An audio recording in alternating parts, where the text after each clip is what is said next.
10 ലക്ഷം, നെട്ടുകാൽ തേരിയിൽ 80 ലക്ഷം, കണ്ണൂരിൽ 10 ലക്ഷം, പൂജപ്പുരയിൽ ഒന്നുമില്ല. ക്വിക്ക് ചേഞ്ച് ഓപ്ഷൻ വേണമോ വേണ്ടയോ? അറിയാമല്ലോ എന്താണതെന്ന്. എക്സ്ട്രാ 30 സെക്കൻഡ്സ് ആണ്. അത് ഒരു തവണ ഉപയോഗിക്കാൻ പറ്റില്ല. Between question 1 and 6. വിയൂരിൽ 10 ലക്ഷം എടുത്ത് പൂജപ്പുര വെച്ചേ. യെസ് വേണം. Okay, 30 seconds started. വിയൂരിൽ 10 ലക്ഷം എടുത്ത് പൂജപ്പുര വെച്ചേ.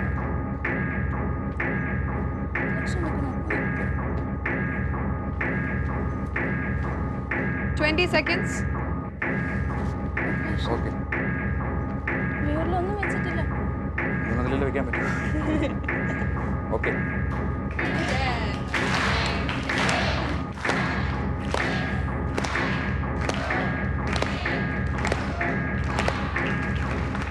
സമയം കഴിഞ്ഞിരിക്കുന്നു. ക്വിക്ക് ചേഞ്ച് ഉപയോഗിച്ചു. And after using quick change ഒരു ചേഞ്ച് നടന്നിരിക്കുന്നു. ഒരു 10 ലക്ഷം ഒരു സ്ഥലത്ത് നിന്ന് അപ്പുറത്തെ സ്ഥലത്തേക്ക് ചാടിയിട്ടുണ്ട്. വിയൂരിൽ ഇപ്പോഴൊന്നുമില്ല. നെട്ടുകാൽ തേരി ഇപ്പോഴും 80 ലക്ഷം രൂപ, കണ്ണൂരിൽ 10 ലക്ഷം രൂപ, പൂജപ്പുരയിൽ ഇപ്പോഴും 10 ലക്ഷം രൂപ വന്നു. എങ്ങനെയാ ചേഞ്ച് സംഭവിച്ചു? തിരുവനന്തപുരം ജില്ലയിലാണ് നെട്ടുകാൽ തേരിയും പൂജപ്പുരയും. നെട്ടുകാൽ തേരിയിൽ ഇപ്പോഴും തുറന്ന ജയിലുണ്ടെന്നാണ് എൻ്റെ അഭിപ്രായം. പിന്നീട് പൂജപ്പുര എനിക്ക് തോന്നുന്ന സംശയം പോലെ തോന്നി, അങ്ങനെ മാറ്റി വെച്ചതാ. All right, please step up. വിയൂരിൽ ഒന്നുമില്ല. നെട്ടുകാൽ തേരിയിലെ 80 ലക്ഷം രൂപ, കണ്ണൂരിൽ 10 ലക്ഷം രൂപ, പൂജപ്പുരയിൽ 10 ലക്ഷം രൂപ. നമുക്ക് നോക്കാം അടുത്ത ചോദ്യത്തിലേക്ക് ഏത് തുകയാണ് വരാൻ പോകുന്നതെന്ന്. Top or drop?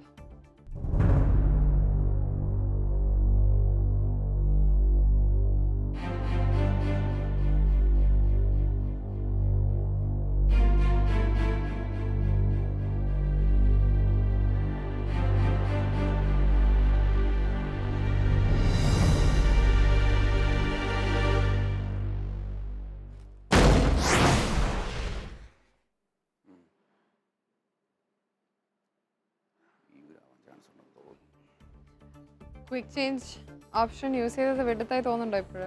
എങ്ങനെ? ക്വിക്ക് ചേഞ്ച് ഓപ്ഷൻ യൂസ് ചെയ്തത് ഒരു വിടുത്തായി തോന്നുന്നുണ്ടോ ഇപ്പോഴ്?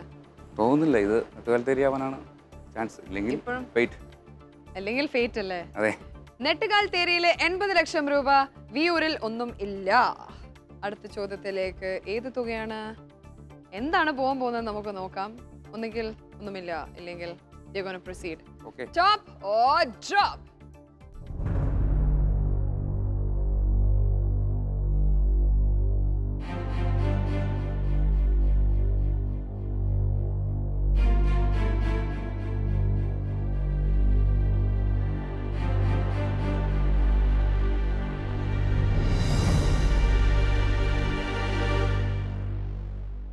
നെട്ടുകാൽ തേരി എന്ന ആൻസർ ഓപ്ഷൻ ശരിയാണോ ഇല്ലയോ നമുക്ക് ബ്രേക്കിന് ശേഷം അറിയാം. ഓൺ വിവൽ കയ്യിൽ 1 കോടി. Are you ready?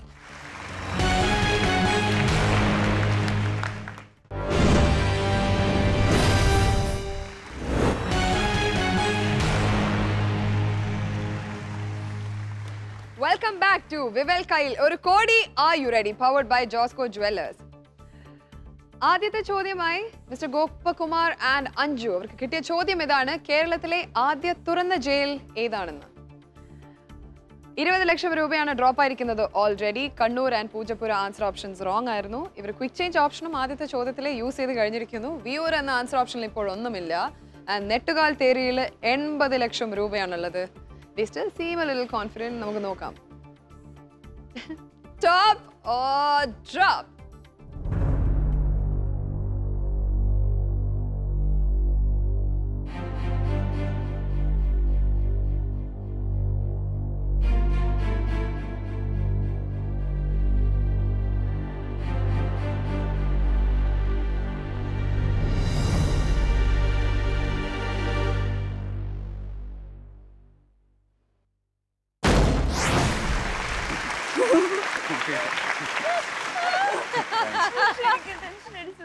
ഒരു പോലീസുകാരന്റെ ഭാര്യക്ക് ഇത്രയ്ക്ക് ടെൻഷൻ ആവശ്യമുണ്ടോ? He's there to take care of you അല്ലേ? 1962 ഈ സ്ഥാപിച്ചത്. ട്രിവാൻഡ്രത്താണ് നെട്ടുകാൽ തേരി. ഈ അതായത് കുറ്റകൃത്യത്തിന്റെ ഇന്റൻസിറ്റി കുറഞ്ഞവരെയും നല്ല നടപ്പുകാരെയാണ് സാധാരണ തുറന്ന ജയിലിലോട്ടാക്കുന്നത്. അവിടെ സെല്ലില്ല, ഫ്രീ ആയിട്ട് വർക്ക് ചെയ്യാം, വളരെ ഫ്രീ ആണ്. ഓപ്പൺ അല്ലേ, തുറന്ന ജയിൽ എന്ന് പറയുന്നത്. അത് റിഫോർമേറ്റീവ് കൺസെപ്റ്റ് ആണ്. ഓക്കെ. ഈ സാധാരണ പ്രതികളെ നിങ്ങൾ ഈ നൈറ്റിലൊക്കെ ഈ ഡ്രങ്കൺ ഡ്രൈവിങ്ങും അങ്ങനത്തെ ഇതിനൊക്കെ പിടിച്ചു കൊണ്ടുവരുമല്ലോ. അതെ. അത് നിങ്ങളെപ്പോലെയുള്ള SI-മാരല്ല അതിന് പോകുന്നത്, അതെ അതെ സാധാരണ പോലീസ് ആൾക്കാരാണ്. അപ്പം കൊണ്ടുവരുമ്പം ഈ ലോക്കപ്പിൽ, ഈ സിനിമയിലൊക്കെ കണ്ടിട്ടുണ്ട്, ലോക്കപ്പിലെ ട്രീറ്റ്മെന്റ് ഒക്കെ എങ്ങനെയാ? അതൊന്നുമില്ല, അതൊക്കെ വെറുതെയാ. എന്ത് ചെയ്യും? അടിക്കുന്നതും കുത്തുന്നതും? അടിക്കാറൊന്നുമില്ല ആരെയും. ഒന്നും ചെയ്യാറില്ലേ? അങ്ങനെ അടിക്കാറില്ല. വെറുതെ 2 ചവിട്ടും 2 കുത്തും കൊടുക്കും അല്ലേ? അങ്ങനെ ചെയ്യാറില്ല. പിന്നെ എന്താ ചെയ്യാറ്? അപ്പൊ അവരെങ്ങനെയാ പഠിക്കുക? അത് നിയമമുണ്ടല്ലോ. ഒരു 3000 രൂപ 4000 രൂപ സാധാരണക്കാരന് ഒരു ഫൈൻ കോടതിയിൽ വന്ന് നിയമത്തിന്റെ പേരിൽ വന്നു കഴിഞ്ഞാൽ അയാൾ ഫൈൻ അടക്കുകയാണെങ്കിൽ അത് തന്നെയാണ് ഏറ്റവും നല്ല ശിക്ഷ. അപ്പോഴാണ് തെറ്റിന് കോച്ച് ചെയ്യുക. 2 അടി അടിച്ചു കഴിഞ്ഞാൽ അടിയുടെ ഇത് പോകുമ്പോൾ വീണ്ടും ചെയ്യാൻ തോന്നും.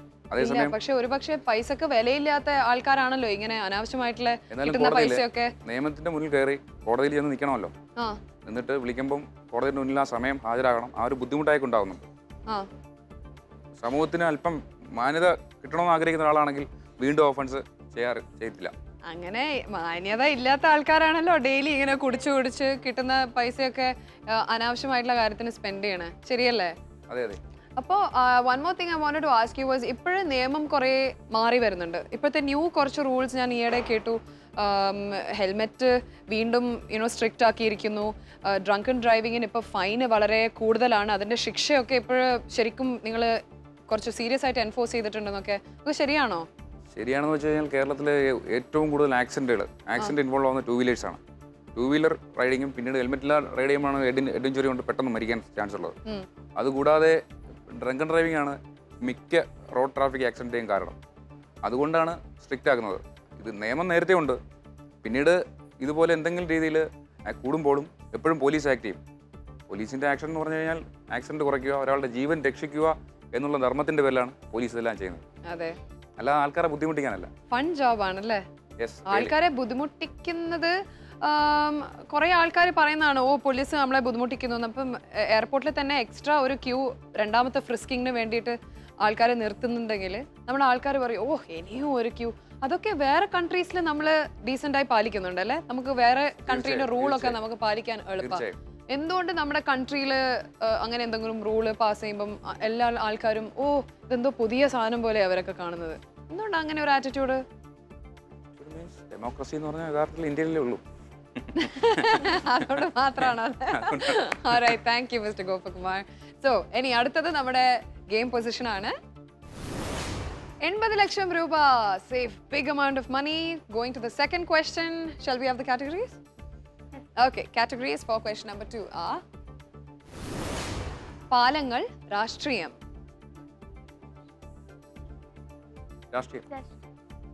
രാഷ്ട്രീയമാണ് ചൂസ് ചെയ്തിരിക്കുന്ന. Answer options are Sardar KM Panicker, Pattom Thanupillai, VP Menon, KM Mani. ചോദ്യം ഇതാണ്, രാജ്യസഭയിലേക്ക് നാമനിർദ്ദേശം ചെയ്യപ്പെട്ട ആദ്യ കേരളീയൻ ആര്? വീണ്ടും answer options Sardar KM Panicker, Pattom Thanupillai, VP Menon and KM Mani. പരസ്പരം ആലോചിച്ച് തീരുമാനിക്കുക. സമയം ആരംഭിച്ചിരിക്കുന്നു.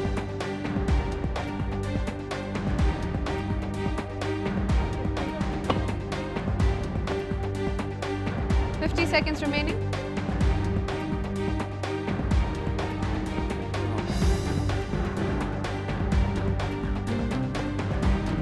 Forty seconds.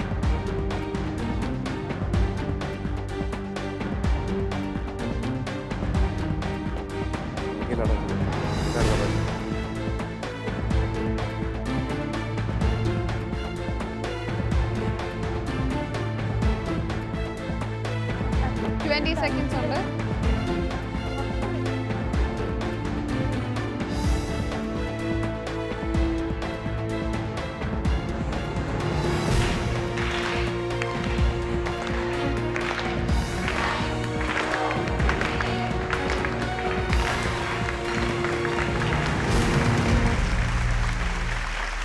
Sardar KM Panicker 72 ലക്ഷം, പട്ടം താണുപിള്ളയിൽ ഒന്നുമില്ല. VP മേനൻ 8 ലക്ഷം രൂപ, KM മാണി ഒന്നും ഇല്ല. ക്വിക്ക് ചേഞ്ച് ഓപ്ഷൻ നിങ്ങൾ ഉപയോഗിച്ചിരിക്കുന്നു, അതുകൊണ്ട് ഇനി ഓഫർ ചെയ്യാൻ പറ്റില്ല. അഞ്ജുക്ക് രാഷ്ട്രീയത്തിൽ ഇൻട്രസ്റ്റ് ഉണ്ടോ?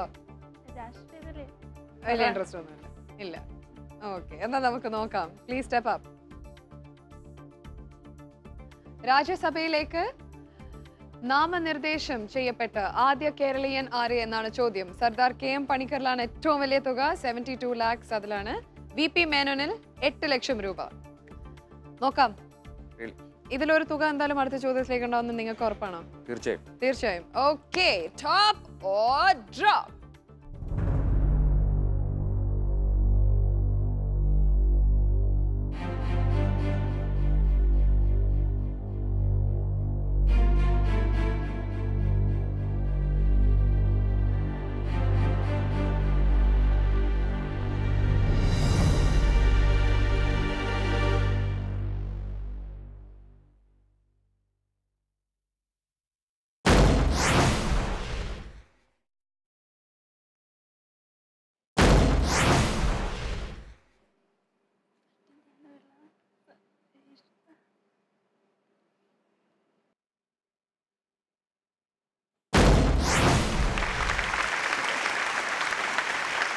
Sardar KM Panikkar is the right answer. Way to go to your confidence. And you too. അപ്പൊ VP മേനോനിലെ വെറുതെ വെച്ചതാണ് ആ ചെറിയ സംശയത്തിന്റെ പേരിൽ 8 ലക്ഷം രൂപ. ചെറിയൊരു സംശയം. ഒരു പോലീസുകാരനാവുമ്പം എനിക്ക് തോന്നുന്നു ഈ രാഷ്ട്രത്തില് പ്രസന്റ് ആയിട്ട് ഭരിക്കുന്ന പാർട്ടിക്കൊക്കെ നിങ്ങൾ ഭയങ്കര ഒരു ഇമ്പോർട്ടന്റ് ആയുധമായിരിക്കില്ലേ? അഞ്ചു വേഗം തല ഇങ്ങനെ ആക്കി കേട്ടോ. മനസ്സിലായില്ല. ഗവൺമെന്റിന്റെ ഒരു വെപ്പൺ ആവില്ലേ നിങ്ങളൊക്കെ? Like you are an SI, so that's a big rank. And government എന്ന് പറയുന്നത് ഏത് പാർട്ടി ഭരിച്ചാലും ആ പാർട്ടിനോട് മാത്രം നിങ്ങൾ ജനങ്ങളെ സെർവ് ചെയ്യാനുള്ളതാണ് ഗവൺമെന്റ്. ആ ഗവൺമെന്റ് അനുസരിച്ച് ജോലി ചെയ്യുന്ന പറഞ്ഞാൽ ജനങ്ങളെ സെർവ് ചെയ്യുന്ന ജോലിയാണ്. അപ്പം are you on the government side or are you on the people side? Government side. Government side. Government means the government for the people. If the government work for the people. മനസ്സിലായില്ലേ? അതെ, ഇവിടെ വെച്ചിട്ട് രാഷ്ട്രീയം ഇപ്പൊ കളിച്ചോണ്ടിരിക്കുക. എന്താ അഞ്ജു എന്ത് പറയുന്നു? Government സൈഡിലാണോ നിൽക്കണ്ടേ അതോ ആൾക്കാരുടെ സൈഡിലാണോ നിൽക്കണ്ടേ? പീപ്പിൾ സൈഡ് അല്ലേ? പീപ്പിൾ ഗവൺമെന്റ് എപ്പോഴും ഫോർ ദ പീപ്പിൾ ആണോ? എപ്പോഴും നാട്ടുകാരുടെ നന്മയ്ക്ക് മാത്രം ഗവൺമെന്റ് പ്രവർത്തിക്കുന്നുള്ളൂ എന്ന് തോന്നുന്നുണ്ടോ? അതോടെ എന്തെങ്കിലും ഒരു ഇതുവരെ തോന്നിയിട്ടുണ്ടോ? ഓരോരുത്തർക്കും ഓരോ അഭിപ്രായം ഉണ്ടല്ലോ. അതെ, അത് ഓരോരോ ഗവൺമെന്റ് പാർട്ടി വരുന്നതിനനുസരിച്ച് നിങ്ങളെ അഭിപ്രായം മാറുന്നുണ്ടോ എന്നാണ് ഞാൻ ചോദിക്കുന്നത്. അങ്ങനെ മാറില്ല. ഇല്ല, എന്റെ ഹസ്ബൻഡിനെ മാറില്ല. ഇപ്പൊ എത്ര വയസ്സായി നിങ്ങൾക്ക്? വയസ്സ് ചോദിക്കുന്നതിനെ കൊണ്ട് 5 വർഷം മുമ്പാണ് നിങ്ങൾ സർവീസ് കയറിയത്. അപ്പോ ഏത് റാങ്ക് വരെ പോകാൻ പറ്റും നിങ്ങൾക്ക്? Since you started quite young. SP ആയിട്ട് റിട്ടയർഡ് ആവും. SP ആയിട്ട് റിട്ടയർഡ് ആവും. That is superintendent of police. Okay, is that the highest rank that one can achieve in police? ഒരു SI എന്നുള്ള നിലയിൽ അതിലും യങ്ങർ സ്റ്റേജിൽ കയറുന്നവർക്ക് ചിലപ്പം അതിലും പോകാൻ കഴിയും. ഓരോ റാങ്കിലും എത്ര വർഷങ്ങൾ സെർവ് ചെയ്യണം അങ്ങനെയുണ്ടോ? പ്രത്യേകിച്ച് അങ്ങനെയില്ല. അത് വേക്കൻസി വരുന്നതിനനുസരിച്ച് പ്രൊമോഷൻ വരും. അങ്ങനെയാണ്. Okay, and depending on your credits അല്ലേ? ഓക്കെ, സോ അഞ്ജു, ഒരു പോലീസുകാരന്റെ അലയൻസ് വന്നപ്പോൾ പേടിച്ചു പോയോ? അങ്ങനെ പേടിയൊന്നുമില്ല. ആദ്യം എന്താ ചോദിച്ചേ? ആദ്യം വന്നിട്ട് ആദ്യമായിട്ട് കാണുമ്പം അറേഞ്ച് മാരേജ് ആയിരുന്നല്ലോ. ആദ്യമായിട്ട് കണ്ടപ്പോഴെന്താ ചോദിച്ചേ? അന്ന് തന്നെ സർവീസിലായിരുന്നില്ലേ അല്ലേ? ഓൾറെഡി എത്ര 4 years സർവീസിലായിരുന്നു ആ സമയത്ത് നിങ്ങൾ കണ്ടുമുട്ടിയപ്പോൾ. സോ എന്തായിരുന്നു ആദ്യം ചോദിച്ചത്? പേര് ചോദിച്ചു. അതിനുപരി അതിന് ശേഷം എന്താ ചോദിച്ചേ? എന്താ പഠിക്കുന്നേന്ന്? ചേട്ടൻ ആൾക്കാരെ തല്ലാറുണ്ടോ എന്നൊക്കെ ചോദിച്ചോ? ഇല്ല. ഓക്കെ, എന്താ പഠിച്ചതെന്ന് ചോദിച്ചു. അന്ന് ഹസ്ബൻഡ് കരുനാഗപ്പള്ളിയിലെ SI ആയിരുന്നില്ലേ? അപ്പോ എന്നെ കണ്ടിട്ടുണ്ടോ എന്നൊക്കെ ഇങ്ങനെ പോസ്റ്റിലൊക്കെ ആയിരുന്നു നിന്നത്? അല്ല, അങ്ങനെ പോസ്റ്റ് ഒന്നും ഇല്ലായിരുന്നു. ഈ മഫ്തി ധരിച്ചുകൊണ്ടാണോ വന്നത് അതോ പോലീസ് കോസ്റ്റ്യൂമിലൊക്കെയാണോ കാണാൻ വന്നത്? അല്ല, മഫ്തി ആയിരുന്നു. യൂണിഫോം വൽക്കരിക്കില്ല. Okay, it is personal. പക്ഷെ സാധാരണ ഈ തൊപ്പി വെച്ചാൽ ഞാൻ ഡ്യൂട്ടിയിലാണ്, തൊപ്പി ഇറക്കിയാൽ ഡ്യൂട്ടിയിലല്ല എന്നൊക്കെ സിനിമയിലൊക്കെ പലതും കാണാറുണ്ട്. ഏതെങ്കിലും സിനിമ ഉണ്ടോ പോലീസുകാരൻ ഇല്ലാത്ത? ഇല്ലല്ലോ, മിക്ക സിനിമകളിലും. സമൂഹത്തിന്റെ ഭാഗമാണല്ലോ. Yes, it is very important. Yes, very important part of the society. Okay, officer and wife, അടുത്തത് ഗെയിം പൊസിഷൻ ആണ്. Third question is next. 72 lakhs in hand. Are you happy with it? Yes. Yes, okay, me too. Nokam, categories for question 3. Bhumi Shastram, പേര്. പേര് പേര് പേര് മതിയോ പറഞ്ഞോ loud പറഞ്ഞു പേരല്ലേ പേര് പേര് പേര് ഭൂമി ശാസ്ത്രം വേണ്ട. Okay, പേരാണ് selected category. Answer options are Winston Churchill, Adolf Hitler, Theodore Roosevelt and George Washington. ചോദ്യം ഇതാണ്,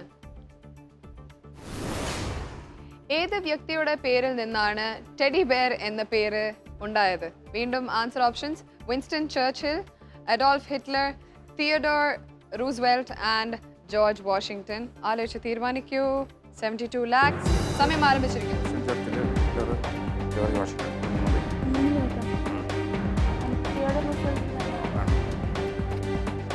50 seconds.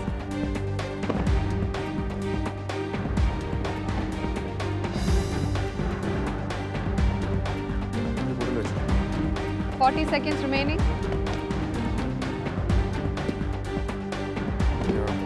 പേരും 30 seconds.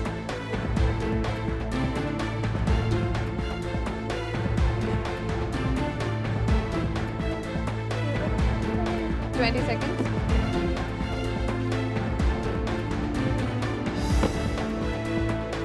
Okay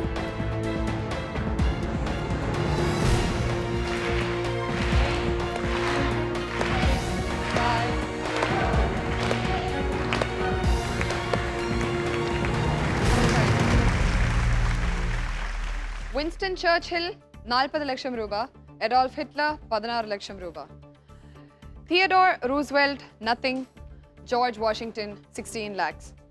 quick change option ഇല്ല. യൂസ് ചെയ്യാൻ ഇല്ല. If you had it would you use it? അറിയാത്ത ചോദ്യമാണോ? അറിയാത്ത ചോദ്യം അറിയാത്ത ചോദ്യമാണ്. അറിയാത്ത ചോദ്യം കംപ്ലീറ്റ് ഗസ് ആണ്.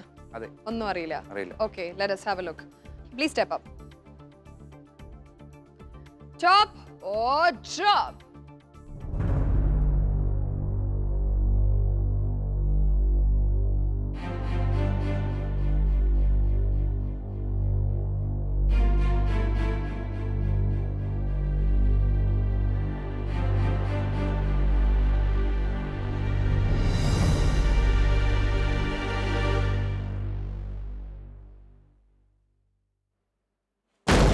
Oh my God. റിലാക്സ്